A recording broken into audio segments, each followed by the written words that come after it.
Also Bildung ist ein ganz wichtiges Thema, weil das natürlich unsere Kinder beeinflusst. Und Kinder sind sozusagen diejenigen, die auch die Zukunft darstellen. Und für mich ist Bildung ganz wichtig, dass man einen Austausch hat. In der heutigen Zeit, wenn ich mir die Jugend sozusagen ansehe, es ist weniger der Diskurs mit dem Lehrer, sondern es ist wirklich nur auswendig lernen. Und meiner Meinung nach sollten wir da wieder ein bisschen mehr in dieser, ja, wie Sokrates das auch sagt, immer mit Fragestellungen und wirklich weitergehen und noch zusätzlich auch die Stärken der einzelnen Menschen erkennen. In der heutigen Zeit hast du es sehr, sehr oft so, dass du einfach, keine Ahnung, irgendwas lernst, was dich eigentlich nicht interessiert wirklich. Klar, man muss es einmal eins können und so weiter, aber braucht man eine Kurvendiskussion für sein späteres Leben, wenn man in einem ganz anderen Bereich wirklich ganz viele Stärken hat? Also meiner Meinung nach sollte man auch auf die Stärken der einzelnen Individuen eingehen. Also auf der einen Seite wirklich ein Diskurs, weil sonst hätten wir nicht das, was wir momentan haben. Wir haben momentan keinen Diskurs mehr, auch in der Politik gibt es keinen Diskurs mehr. Wenn du dir anschaust, Pressefreiheit, ja, haben wir, aber unsere Presse ist alles andere als frei. Also wir haben ja, man sagt ja, man hat 4 Säulen, so wie die Basis ja auch 4 Säulen hat, hat man in unserer Gesellschaft 4 Säulen. Das eine ist die Judikative, die Legislative und die Exekutive und die 4. Säule ist die Presse. Die Presse sollte eigentlich frei sein, frei von jeglichen Interventionen von der Exekutiven, Judikative und Legislative. Man hinterfragt nicht mehr.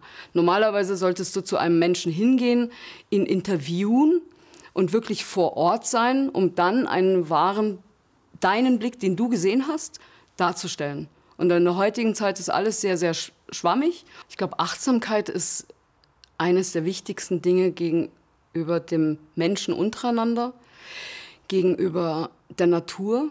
Aufmerksamkeit und Achtsamkeit, wenn du das gegenüber deinem ganzen Rundherum, gegenüber dem Globus, gegenüber deinen Mitmenschen, gegenüber den Tieren, gegenüber der Pflanzenwelt, ich finde, das ist ein ganz, ganz wichtiger Aspekt. Und ich meine, dieser Planet ist ein wundervoller Planet. Man sagt ja Mutter Erde. Also willst du deiner Mutter sozusagen irgendwelche Sachen injizieren, die chemische Keulen? Nein. Du achtest deine Mutter. Und da ist wieder die Achtsamkeit. Und das ist eines der Dinge, die für uns, für die Basis ganz wichtig sind oder ist, eben die Freiheit. Freiheit, selbst zu entscheiden, Freiheit mitzuentscheiden, Freiheit, sein Leben so zu gestalten, wie man gerne möchte. Es sind 4 Säulen, die für mich ganz wichtig sind. Und wir haben noch ganz, ganz viele andere Sachen, die wir jetzt noch in der Zukunft machen müssen. Definitiv. Aber die Säulen sind, das Fundament steht schon mal.